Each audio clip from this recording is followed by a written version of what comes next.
안녕하세요. 닥터데디 가득이 아빠 이대원입니다. 안녕하세요. 닥터데디 하윤이 아빠 김덕호입니다.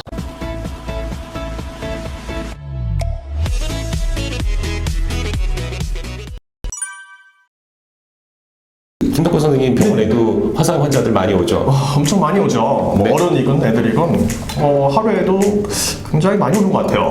네, 맞습니다. 화상이 힘든 거는 일단 첫 번째 굉장히 많이 아프고요. 두 번째는 화상으로 인해서 나중에 후유증, 예를 들어서 흉이 진다든가 뭐 씻을 수 없는, 돌이킬 수 없는 그런 후유증을 남기기 때문에 굉장히 어려운 주제인 것 같아요. 2014년도 화상협회 조사에 따르면 약 1년에 한 10만 건 정도 화상으로 우리 아이들이 고통을 받고 있다고 합니다. 굉장히 우리 부모님들께서도 조심하고 주의해야 될 질환인 것 같아요. 그럼 제가 화상에 대한 정의도 조금 이야기를 해볼게요. 우리의 피부는 외부로부터 보호하는 역할을 하고 있는데요.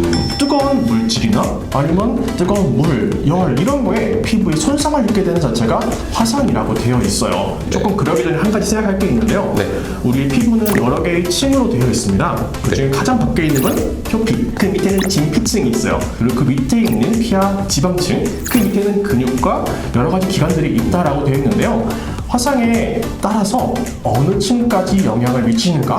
그리고 어느 위치까지 얼마큼에 따라서 예후도 달라지고 여러 가지 일들이 벌어질 수 있어요. 표피에는 다행히 재생할 수 있는 기관들이 있긴 하지만 표피에 화상이 있게 되면 밑에 있는 진피층에서 여러 가지 기관들이 재생할 수 있게 도와줄 수는 있어요. 반면에 진피까지의 뜨거운 열 때문에 화상을 입게 되면 네. 재생에 좀 영향이 갈 수가 있죠.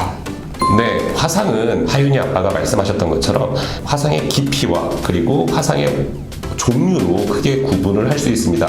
화상의 깊이는 말씀하셨던 것처럼 1도, 2도, 3도, 4도로 구분을 하는데요. 1도 같은 경우에 대표적인 것들이 우리 일광 화상이라고 할 수 있죠. 네, 아주 빨갛게 피부가 익는 뭐 이런 거죠. 굉장히 아프죠. 통증을 많이 유발하기는 하지만 실제로 한 일주일 정도면 자연 치유가 되고 흉도 지지 않는 것으로 알려져 있습니다. 그러면 이도 화상은 뭐가 있어요? 네, 그런데 2도 화상은 이제 크게 두 가지로 구분을 하는데요. 2도 얕은 화상과 깊은 화상으로 구분을 합니다. 2도 얕은 화상은 이렇게 보면 수포 같은 것들이 생기죠. 수포 같은 것들이 생기는데 그 수포가 벗겨지고 나면 피부가 붉어져 있는 것을 볼 수가 있고요. 2도 같은 경우는 굉장히 아파요. 저는 직접 당해보지 않아서. 네. 하지만 이거 역시 한 2주 정도 치료를 하면 흉 없이 대체적으로는 잘 아문다라고 이야기를 하고 있습니다. 근데 문제가 되는 거는 2도 깊은 화상서부터죠. 2도 깊은 화상 같은 경우는 이렇게 지금 물집 같은 것들이 벗겨지고 나면 그 안쪽에 분홍색과 흰색의 중간 정도의 어떤 색깔이 좀 보이는데 오히려 이것들은 좀 덜 아프다라고 얘기를 해요. 그쪽에는 약간의 그 통증을 유발하는 기관들이 좀 적기 때문에 오히려 덜 아프다라고 얘기를 하시는데요. 이거서부터는 약간의 흉이 질 수도 있다라고 얘기를 합니다. 하지만 대부분은 자연적으로 치유가 되기는 하는데 그건 경과를 좀 봐야 되겠죠? 근데 이제 문제가 되는 건 이제 3도 화상서부터인데 3도 화상 같은 경우는 보시는 것처럼 이 화상 부위가 하얗게 가피가 형성이 되고 그런 그 심부 조직까지 손상을 입은 거기 때문에 흉터가 좀 생긴다라고 봐야 되겠죠? 여러 시청자분들께서 화상이 굉장히 심하다라고 생각하는 정도가 3도 화상 정도가 될 것 같아요. 보통 4도 화상은 응급실에서 잘 많이 보지는 않죠. 그쵸. 쉽게 보기는 어려운 것 같고요. 또 생기는 원인도 조금 다르긴 하는 것 같아요. 아주 심한 화재 현장에서 발견되지 않거나 아니면 고압. 맞아요. 네, 고압 전류에 의한 화상이 대표적으로 이제 4도 화상이 되는데요. 4도 화상은 그 피부 조직 밑에 있는 근육 조직 또는 뼈까지도 손상을 입은 상태를 이야기를 합니다. 그래서 이렇게 깊이에 따라서 저희가 예후라든가 치료 방침을 결정을 하고요. 대표적인 것들이 가정에서 주로 많이 생기게 되죠. 그쵸. 대표적인 것들이 우리 밥솥. 증기가 확 올라오면서 그때 이제 손을 갖다 대면서 발생하는 수부 화상. 뜨거운 커피를 들고 있다가 떨어뜨리면서 생기는 경우도 있고요. 또 있어요. 뭐가 있을까요? 다리미예요. 맞습니다. 다리미. 다리미가 생각보다 오랫동안 뜨거워서 높이 놔두고 애들한테 안 건드릴 수 있는 위치에 놔두지 않으면 신기해서라도 만져보거나 아니면 지나가다가 화상을 입게 되는 경우가 생겨요.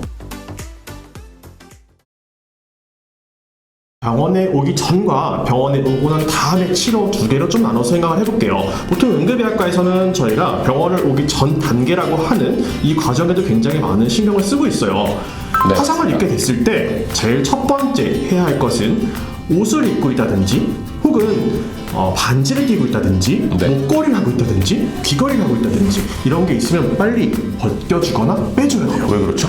왜냐면 손에 화상을 입게 되면 피부가 그 다음에 안쪽에 있는 조직들이 붓게 되면서 반지가 빠지지 않거나 네. 아니면 안쪽에 있는 구획들이 늘어나면서 생기는 구획 지우분에 빠질 수도 있어요. 그렇게 되면 피가 통하지 않게 되고 잘못되면 조직이 손상돼요. 네. 그렇게 빠지지 않게 반지, 목걸이, 귀걸이 빼주시고요. 그 다음에 가끔은 화학물질 혹은 뭐 염산일 수도 있고 어떤 물질이 옷에 붙어서 묻어서 생기는 화상 같다면 빨리 옷을 제거해줘야 돼요. 아, 그렇군요. 네, 그리고 네. 뜨거운 물이 옷에 붙으면서 생기는 열탕 화상도 최대한 빨리 옷을 벗겨줘야 됩니다. 그렇죠. 예. 그러고 난 다음에는 뭘 해야 되느냐? 두 번째, 제일 좋은 방법은 현실적인 거는 차가운 수돗물을 이용해서 화상을 입은 부분에 계속해서 부어주는 거예요. 네, 맞습니다. 온도도 거의 17도에 가까워질 거고요.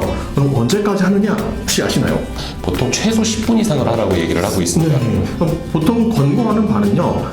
통증이 사라질 때까지라고 얘기를 해요. 네. 그리고 그 과정 중에 동시에 밖에 묻어있던 이물질이 같이 제거될 수 있기 때문에 제일 좋은 방법은 아마도 수돗물을 이용해서 이물질을 제거하고 차갑게 해주는 쿨링의 과정을 해주는 게 현실적인 부분인 것 같아요. 그렇게 해서 이제 응급실에 오면 응급실에서 네. 어떤 치료를 하죠? 네, 응급실에 오게 되면은요, 우선은 이 화상의 정도가 어느 정도인가를 평가하는 단계가 첫 번째예요. 네. 그래서 이게 과연 몇 도 정도의 화상이 될 거냐라고 생각을 하고요. 두 번째로는 저희도 거의 아마 병원 오기 전 단계 쿨링을 못하기 때문에 응급실에 와서도 동일한 방법으로 이제는 깨끗한 생리식염수를 이용해서 1시간가량 쿨링을 해줘요. 그러고 나면 이제는 상처에 안 좋은 부분이 있으면 잘 제거도 해주고 그 위로 화상 제제를 사용한다든지 네. 아니면 화상 꺼지를 이용해서 드레싱을 해주고요. 네. 그리고 나서 다시 저희가 필요한 약들을 처방을 하고 네. 화상의 정도에 따라서는 지속적인 관리가 필요할 수 있기 때문에 성형외과라든지 정형외과라든지 필요한 과에 매일매일 와서 화상을 드레싱할 수 있도록 의뢰를 오게 설명을 해드립니다. 물집이 생겨있는 건 건들지 마라. 물집을 터뜨리거나 제거하는 자체는 오히려 방어하고 있는 방어막 자체를 제거하는 거기 때문에 염증을 많이 일으킬 수 있다고 얘기를 하고 있고요. 하나 더, 물집 안에 피가 보이고 있다고 생각하면 절대 건드리지 마세요. 이거는 2도 깊은 화상을 넘어가는 정도이기 때문에 건드리는 즉시 감염이 일으킬 수도 있고 상처가 더 안 좋아질 수 있습니다. 아이들이 뜨거운 것에 닿을 수 없도록 하는 게 제일 좋아요. 결국은 네. 뜨거운 커피를 마시고 있다든지 아니면 뜨거운 국이 있으면 항상 아이를 지켜보고 있거나 아니면 뜨거운 것들을 좀 피할 수 있게 해줘야 되고요. 그리고 아이들이 닿을 수 없는 위치에 물건들을 치우는 게 제일 중요해요. 기본적인 얘기 같지만 이런 것들이 지켜지지 않아서 다친다는 거고요. 또 하나 팁을 좀 드릴게요. 저희가 이제 뜨거운 물을 사용하기 위해서 수도꼭지를 보통 왼쪽으로 돌리죠. 네, 맞아요. 이게 뜨거운 물이 처음부터 뜨거운 물이 나오는 집은 아마 없을 거예요. 네. 왼쪽으로 뜨거운 물이 나오게 최대한 돌리고 네. 한 몇 초만 지나면 갑자기 물 온도가 확 올라가기 시작해요. 맞아요. 아이들이 뜨거운 물 기다리다가 만지면서 생기는 손에 네. 수부에 생기는 화상들이 간간히 있어요. 네네.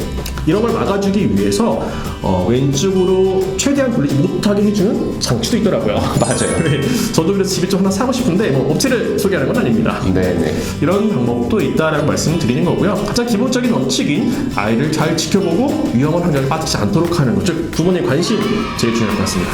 닥터 데디 시즌2 네. 예, 시즌2 화상에 대해서 이야기를 해봤는데요. 앞으로 더 좋은 얘기로 여러분들 만날 것을 약속하면서 여기에서 인사드리겠습니다. 감사합니다.